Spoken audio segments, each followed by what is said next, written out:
Isang mapayapa at mapagpalang araw sa lahat na abutin ng aking munting talakayan, no, lalong-lalo na sa ating mga kasapi dito pa rin sa ating asosasyon na Kalupunang Mananaliksik at Mamamahayag ng Pilipinas Inc. Kampi for brevity. And this time ay ipapaliwanag ko yung ating advokasya sa asosasyon, no, para sa ating mga miyembro, para malinaw, no, maintindihan ng maayos upang alam kung ano yung gagawin siyempre bilang miyembro. At para na rin ito sa mga gusto pa, no, sa mga aabutin ng aking vlog na gusto ring umanib sa ating asosasyon. So tinatawag natin itong advokasiyang kaanib kasi meron tayong 6 pillars of advocacy.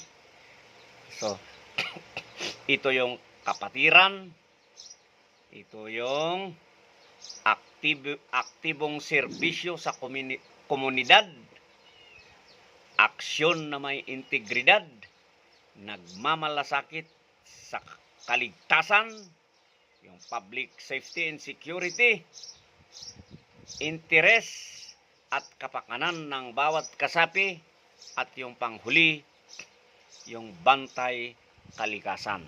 Yun yung kaanib, no? Marami na sa ating membro na alam, no, ito, no, alam bigkasin. Pero siyempre papyaw lang sa kanila kung ano talaga ang kaanib. Actually, napakarami ito.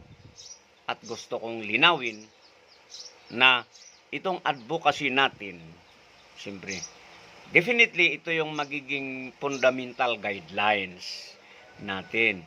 Pero yung pagpapatupad dito is depende yan, no, sa kagustuhan o diskarte sa pangkalahatan ng sinumang district mayor. Kasi ano tayo dito, uulitin ko, di ba? May kanya-kanya tayong mga district mayor na mamamahala ng ating asosasyon. Bagamat meron tayong national organization, hindi kami ang direktang mamamahala sa inyo. Babantayan lang namin itong mga district mayors na magsasagawa, di ba? O mamamahala sa kanya-kanyang chapter na siyempre ma-establish natin, no? Sila actually yung mamamahala, no?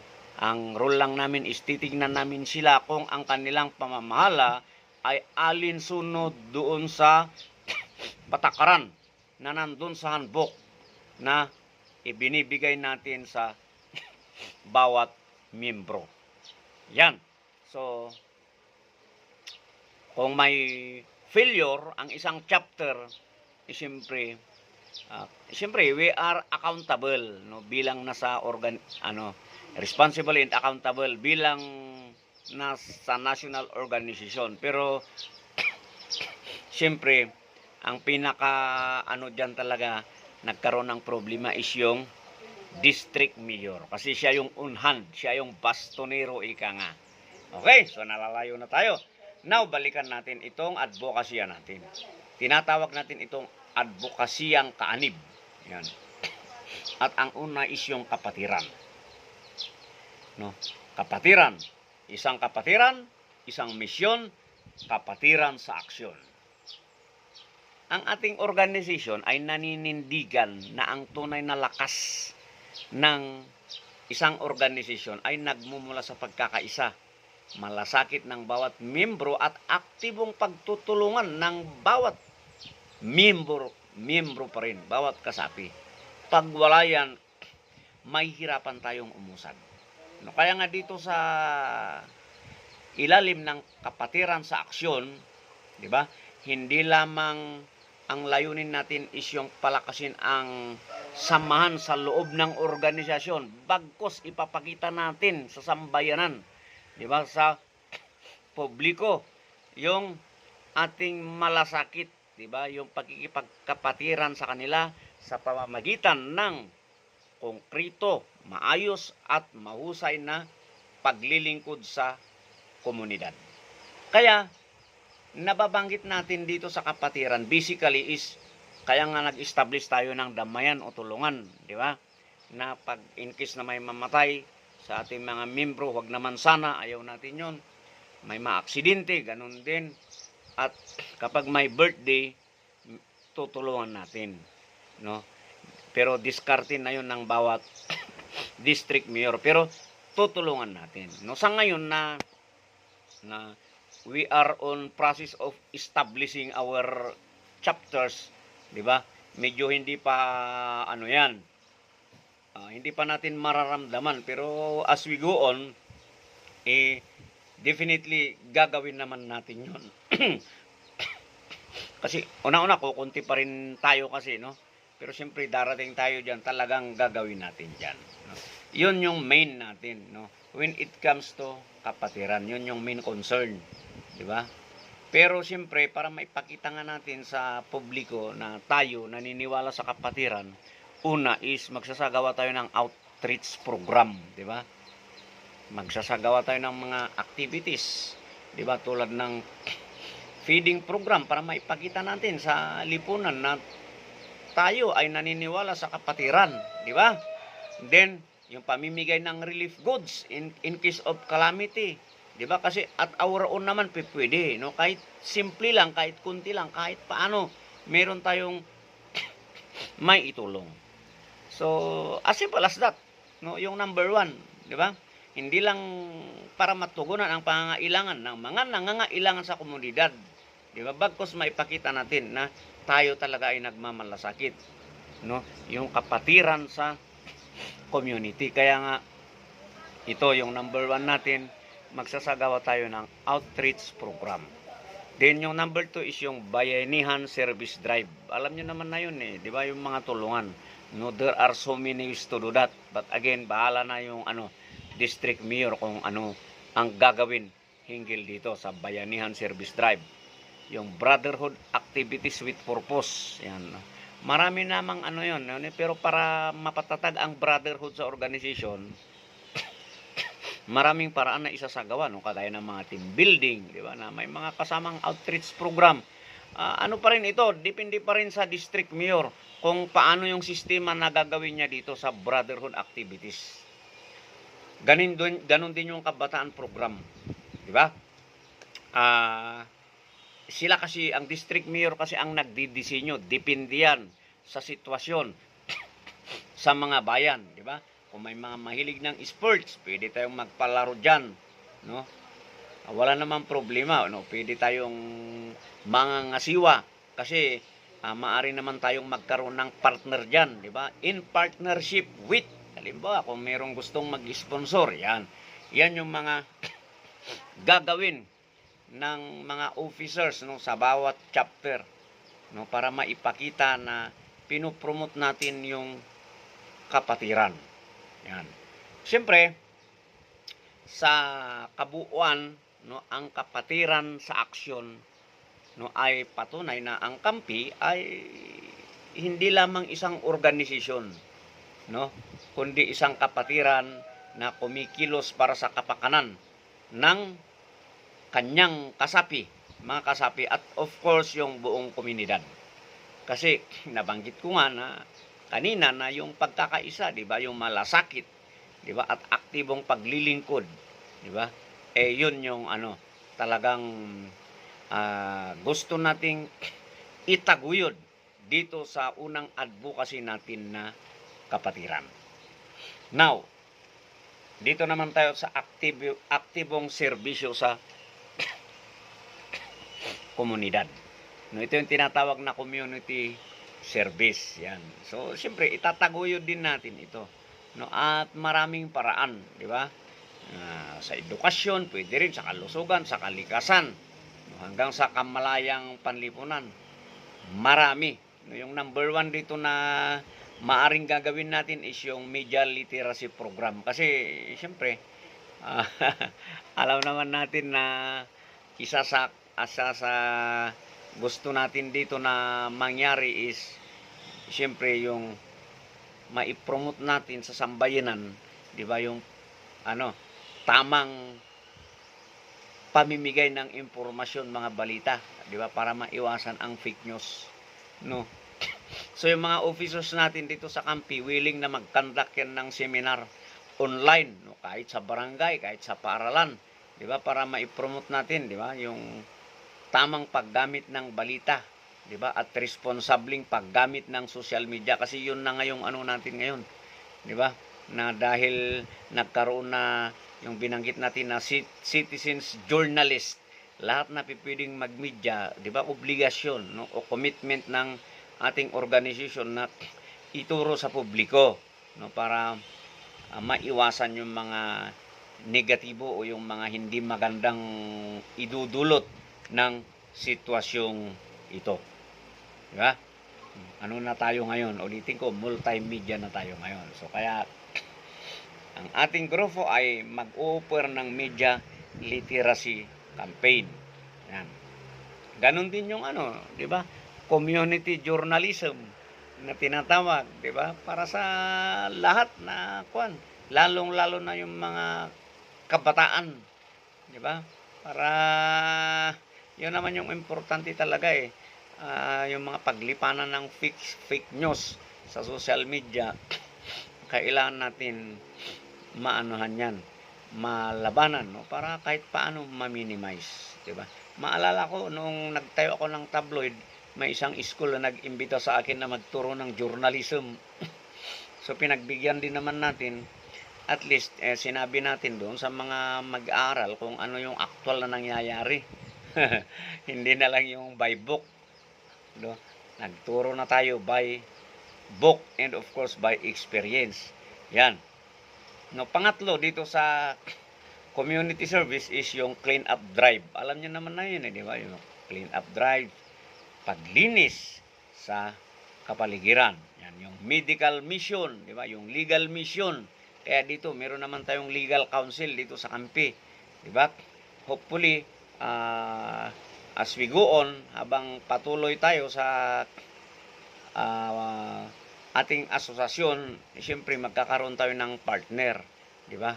Kaya gaya nito, maaari tayong mag-facilitate ng medical mission, no, pwede naman yan. Pero again, diskarte kasi yan ng district mayor. Yan. Yung number 5, yung public awareness campaign, madali lang naman yan, no, kahit online, di ba? Ano ba yung mga example ng yung mga maaari nating ituro sa lipunan? Of course, yung tungkol sa anti-gambling, anti-drugs, yan, yung mga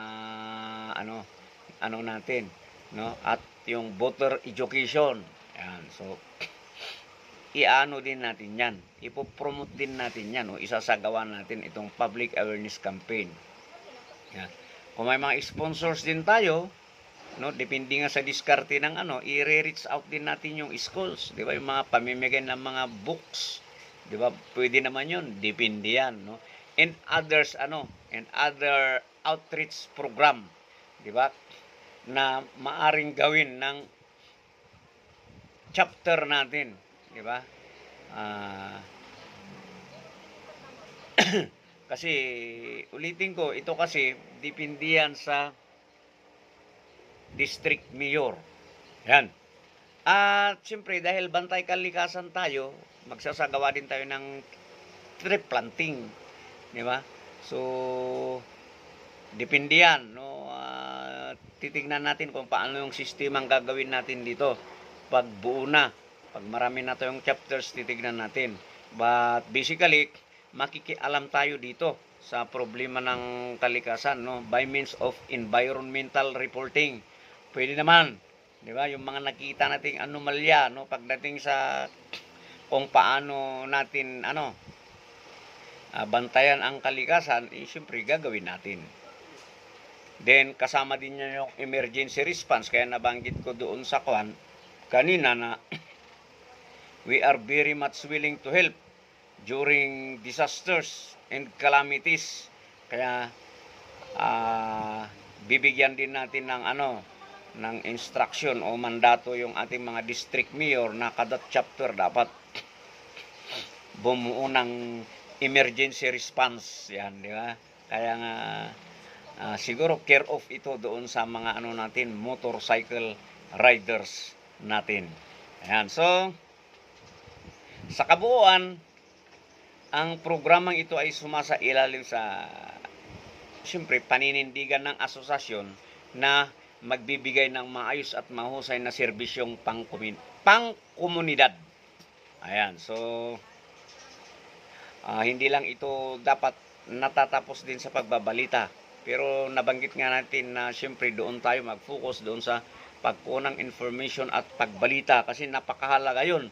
Doon pa lang actually ang dami na nating maitutulong. Pero siyempre kinakailangan din natin na mag-hands-on, yung magkakaroon ng active participation.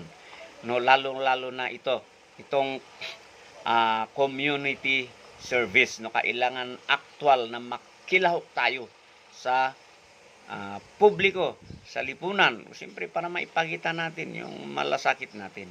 Importante kasi yun na makabuo tayo ng ng reputasyon sa komunidad na tayo ay talagang yung asosasyon talaga natin ay handang tumulong. Okay? So dito naman tayo sa pangatlo, no, action na may integridad. Integridad sa aksyon, katotohanan sa serbisyo. Siyempre, naniniwala din tayo na ang tunay na serbisyo ay hindi lamang nasusukat sa dami ng nagagawa, kundi sa katapatan at pananagutan ng bawat aksyon na gagawin natin. No? Sa ilalim ng tema na integridad sa aksyon, siyempre, kailangan itaguyod ng ating pamunuan, no, lalong-lalo na yung mga district mayors, di ba, yung integridad, di ba? Kasi ito yung pundasyon, no, ng lahat ng ating gawain. So, simple lang naman yan, di ba?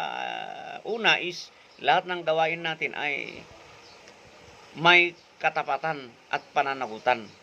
Di ba? Importante yun. So, simple lang yun, di ba? Sa bawat proyekto, report, mga community service, siyempre, kailangan magiging transparent tayo at accountable. Walang shortcut, walang pandaraya, walang favoritismo. No? In that case, siyempre, magiging responsable yung bawat isa sa atin. No? At mai-promote natin yung professionalism. Di ba? Sa ating hanay. Di ba? And for that matter, mapapalakas natin ang tiwala ng komunidad. Kasi yun naman yung natin yung trust, di ba? Ng komunidad ang talagang magpapaano sa atin dito. Magpupos sa atin na gawin natin kung ano yung dapat gawin. Di ba? Kasi ang hirap na ang isang organisasyon ay pag-iisipan nila na pira-pira lang or whatsoever. Kaya dapat bawat isa sa atin, lalong-lalo na yung mga district mayors, meron tayong moral ascendancy, di ba? Para magawa natin, maisulong natin kung yung ating advocacy ng maayos at mahusay. Di ba? So, itong pangalawa nga, kailangan we will make it sure that our organization ay magiging modelo, di ba? Magiging malinis at responsable sa lahat, di ba? Magiging responsabling media, magiging responsabling kapatiran. Kaya nga, napaka-importante itong integrity sa atin. Yan. So, take note lang na ang integridad ay hindi opsyon. Mga members, ang integridad ay hindi opsyon. Lalong-lalo na sa inyong mga district mayors. No? Ito ay paninindigan. Sa bawat gawain ninyo, sa bawat gawain ng kampi, mula sa pamamahayag, outreach program, hanggang sa internal governance, no, within our group, no, yung mga gawain, siyempre, importante yung ating katapatan at responsibilidad. Kasi yun yung magiging gabay natin. Di ba? Para magawa natin ng maayos at mahusay ang ating gagawin. No? Sa ganitong paraan, ang kampi ay hindi lang naglilingkod. Di ba? Hindi lamang sa mga kasapi nito, kundi sa buong sambayanan na meron dangal at katotohanan. Importante yon. So, that is number 3. Dito na tayo sa letter N, no, which is nagmamalasakit sa kaligtasan. So, ang ating grupo ay magiging bantay kaligtasan laban sa krimen, laban sa korupsyon. Alam naman natin, no, hindi magiging ganap ang kaligtasan, di ba, ng lipunan, ng sambayanan kung may krimen at korupsyon. Parehas yan na problema. Kaya sinasabi ko, no, our group is anti-corruption, anti-criminality, no? Sapagkat ang tunay na seguridad ay nakasalalay sa malinis na sistema, di ba? At aktibong, di ba, mamamayan, di ba? So, meron tayong dito, ng mga ilan na isasagawa o itataguyod para magawa din naman natin no, itong ating advokasya na nagmamalasakit sa kaligtasan. No, number 1 is yung community safety awareness campaign. No, there are so many ways to do that. Di ba? Maaring online, maari din na actual natin isasagawa. But of course, ito ay in coordination doon sa mga sa mga government institution. That's why sinabi ko nga na pag na-put up na-establish na ang chapter sa isang bayan, we need to secure accreditation from the LGU kasi yun yung gagamitin natin na bala or reference kapag tayo ay nakipag-coordinate, kagaya sa DNR, kagaya sa PNP, gagamitin din natin yon. But of course, kung gusto din yung DNR na at PNP na i-accredit tayo, kagaya sa PNP, i-accredit yung mga tao natin as force multiplier, then so be it. Wala namang problema yun kasi tayo, create natin ito para tulungan ang gobyerno. Okay? So, maliban doon sa community safety awareness campaign, no, itong anti-criminality action, maraming paraan naman nan, no? Pero siyempre, magdidepende na tayo doon sa resulta ng meeting natin with PNP. Kasi siyempre, dito, mas maganda nagagalaw tayo dito na in coordination with that local PNP. Depende na yan sa pag-uusapan ng district mayor at saka yung chief of police. Yan. Then, itong anti-corruption initiative, siguro, magre-rely na lang tayo dito sa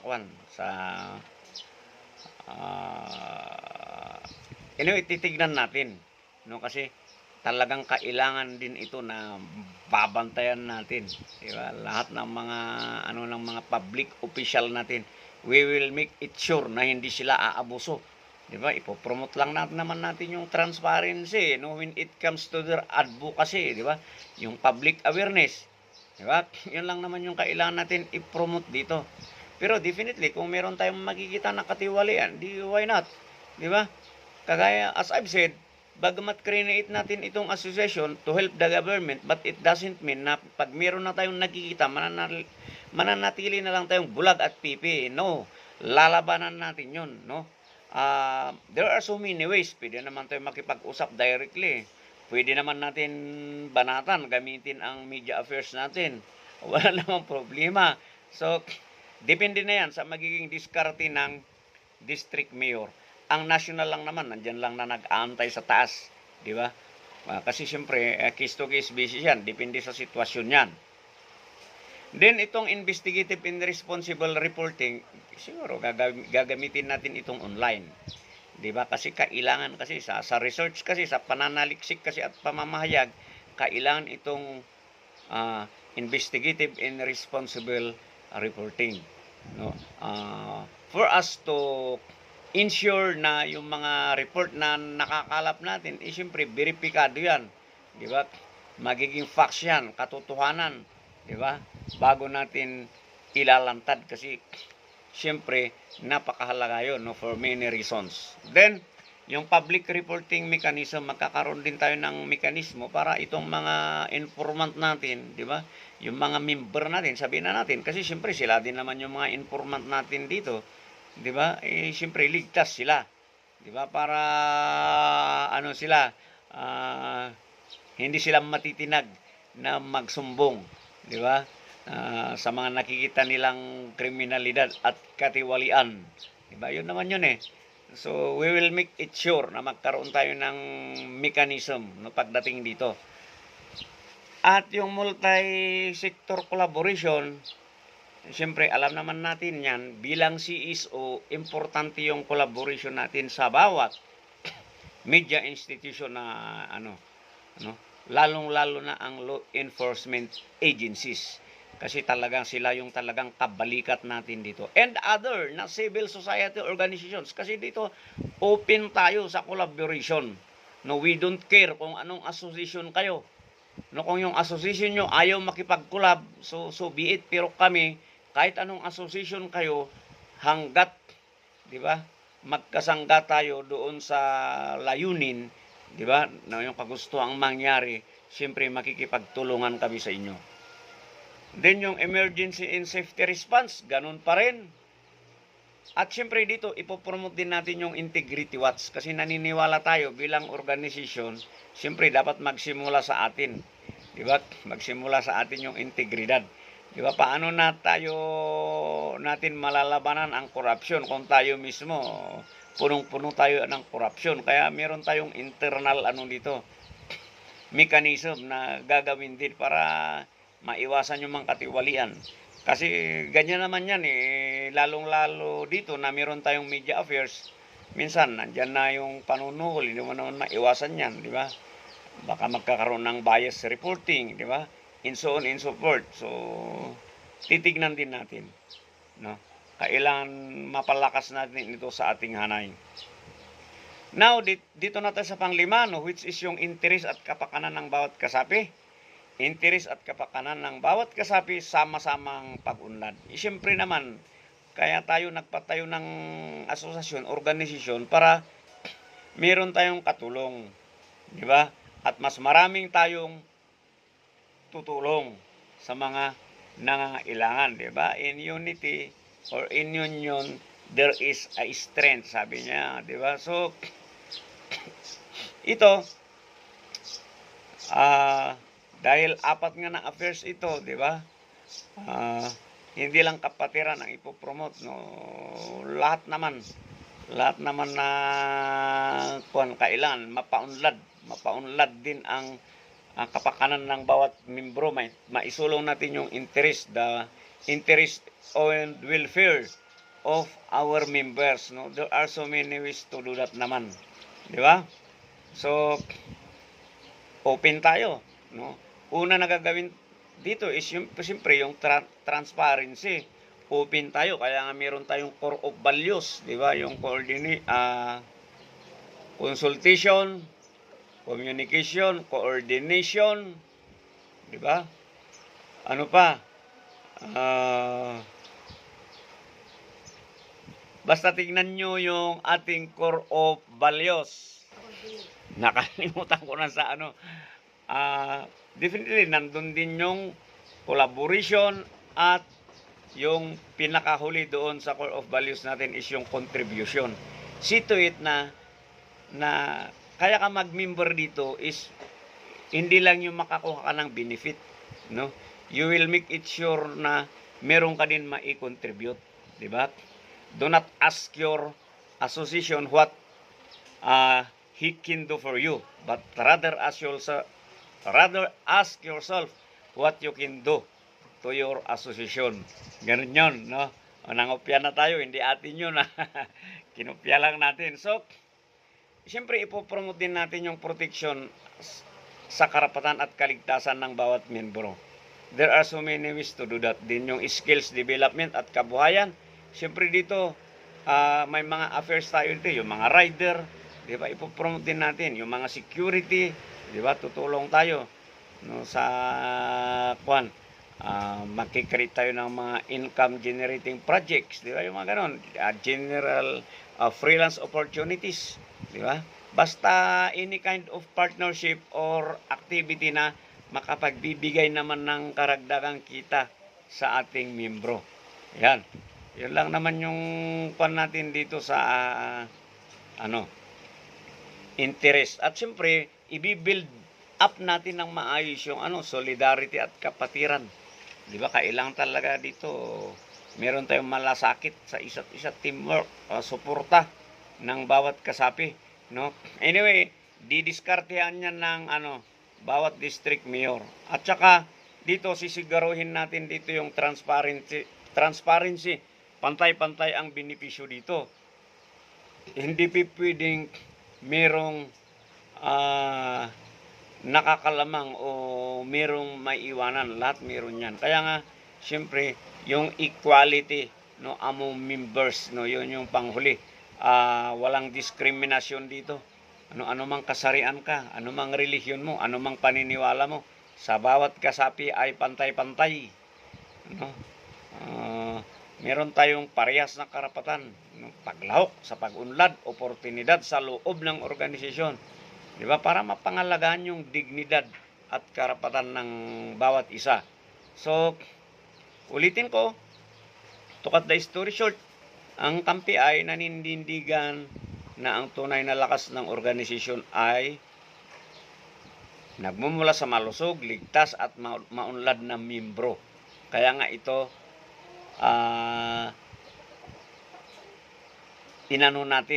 kinonsider natin as one of our advocacies, itong protection ng ating members. Okay? At ang pinakahuli, ito nga, bantay kalikasan. Di ba, siyempre, naniniwala ang kampi na ang bantay kalikasan ay bantay kinabukasan. Di ba? Kaya naman maninindigan tayo na pangalagaan natin ang ating kalikasan. Hindi lang ito isang responsibilidad, bagkus siyempre commitment ito diba, ng bawat mamamayan, ng bawat community. Kasi lalo ngayon sa gitna ng mabilis na organisasyon at pagbabago ng kapaligiran, mahalaga na ang bawat isa sa atin, lalong-lalo na sa ating mga miyembro, mamulat, di ba?